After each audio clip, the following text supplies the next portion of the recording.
Now we come to exercise 11, which will put together everything that we've done, all the in-flight exercises. And exercise 11 is the circuit. So the first thing we need to do is to lift up into the hover and have a good look around us before we go off into our initial transition. So here we go, up into the hover,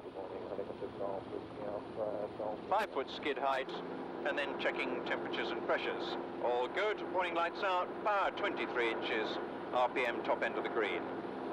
Clearing turn to the right, making sure that we're all clear, above and behind, which we are. Aircraft nose back into wind, and I'm going to make my radio call.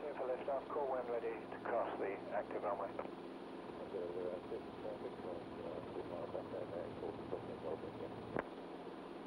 Hotel Lima, circuit right.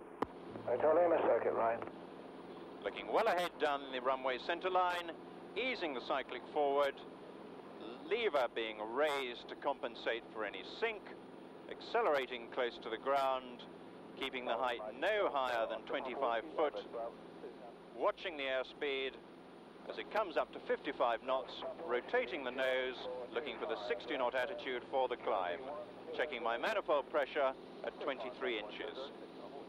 Aircraft is in balance, and we now have a quick check of the temperatures and pressures. They're all in the green, all the warning lights are out.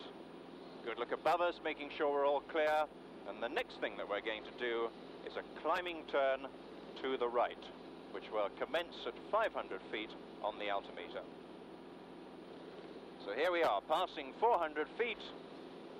Good look out to the right before we commence our climbing turn, and as the altimeter comes up to 500 feet, rolling on approximately 15 degrees of bank for our climbing turn. We're going to roll out in the crosswind heading, allowing approximately 1 degree's heading for every 1 knot of wind that we have.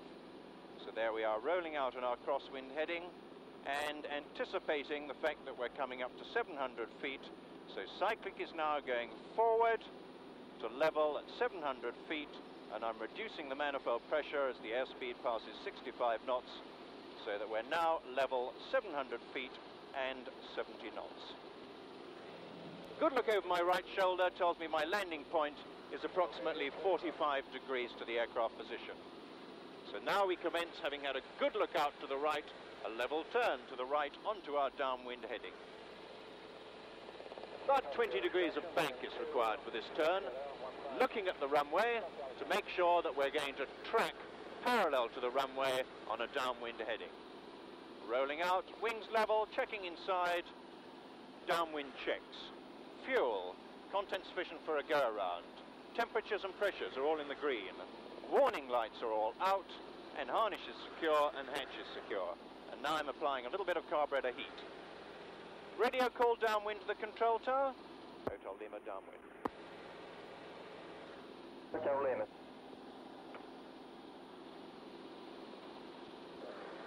And having been acknowledged that we're clear, we continue awaiting to turn onto our base leg. Looking once again for the 45-degree position over my shoulder for my landing point, I'm now commencing a level turn to the right onto my base leg. Once again, anticipating a rollout heading, allowing for any drift from the wind. Rolling out gently now, base leg, and pulling the carb heat to full hot prior to reducing the power to approximately 13 to 15 inches manifold pressure. What we're aiming to do here is to set ourselves up on our final approach at 500 feet and 60 knots. Exactly the same as when we went from the transition from level flight back to the hover over the numbers 25. Good look out to the right as we commence our final approach turn, and we call the tower. Hotel Lima final 25. Hotel Lima, clear approach.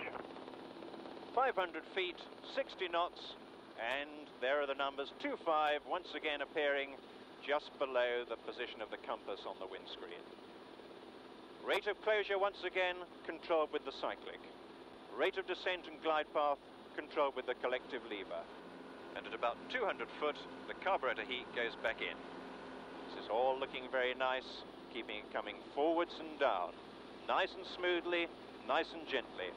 Don't forget once again to remember that those numbers are going to go under the nose as we come into the hover position. So we've got to think about our lateral markers, those little cones either side of the numbers 2-5. Keeping the aircraft coming forwards and down only, looking well ahead now and concentrating purely on our ground speed, in other words our rate of closure.